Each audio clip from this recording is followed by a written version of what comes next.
That said, I will say that I am feeling a lot better about what's going on in the crypto world right now.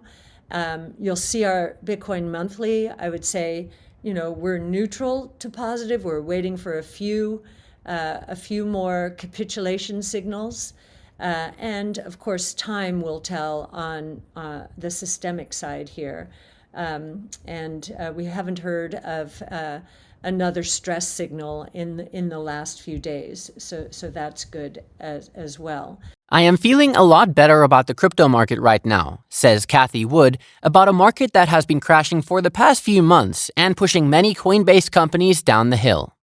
Find out more about Cathie Wood's recent take on crypto and Bitcoin, but first make sure you hit the subscribe button and give this video a thumbs up while you're at it. Cathie Wood is amongst America's famous economists and the CEO of ARK Invest, which is an investment management firm. Through her analytical skills and knowledge of the charts, she has interesting and mostly accurate insights about financial markets. Cathie recently talked about the latest information on crypto and why she has some positive views towards the coin. We all know that crypto has been around for a while now, but not that long. For an asset, it's still pretty young. Cathie added that since 2011, when crypto was at its worst, the coin has matured fairly enough in the past few years. What's happened in the crypto market gives you a sense of why it is why it's going to work long run. It's transparent.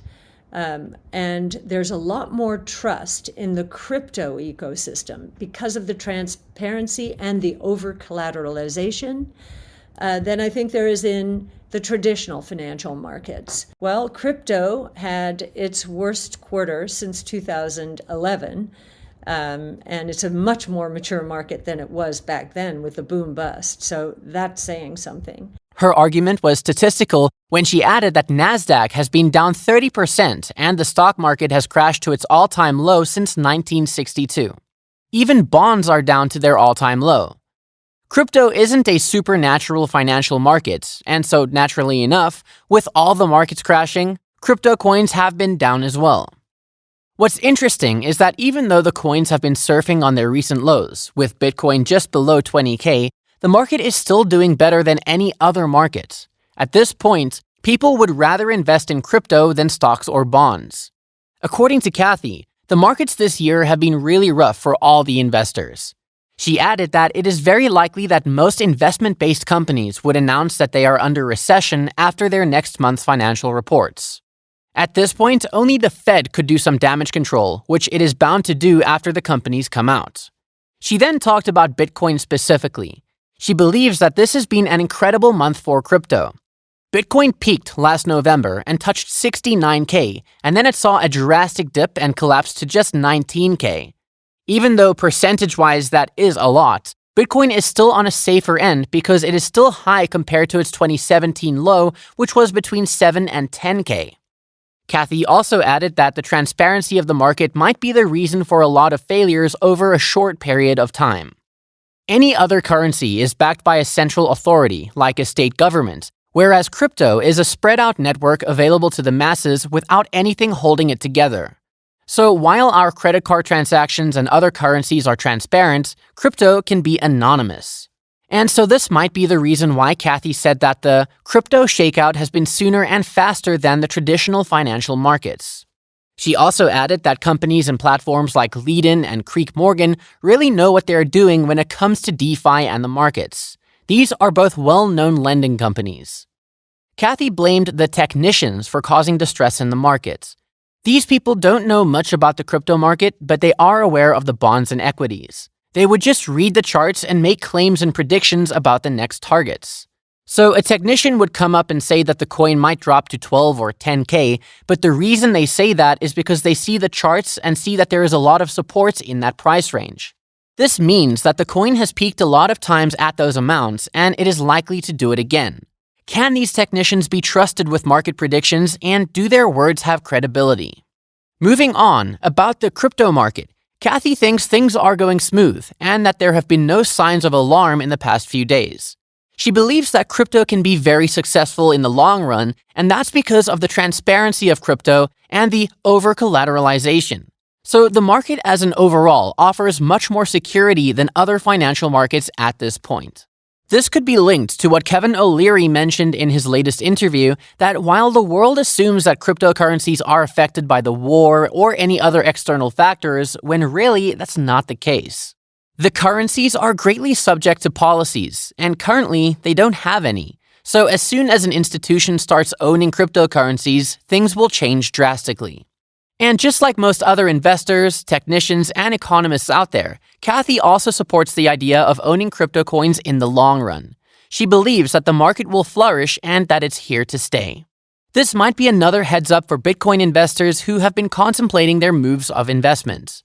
Even Michael Saylor, the CEO of MicroStrategy, believes that Bitcoin would have to drop nearly 95% for his company to face a loss, and he says that knowing very well that he has picked up heavy loans to invest in a crashing coin. But isn't that the whole point? To invest when the coin is down and earn when it bounces back.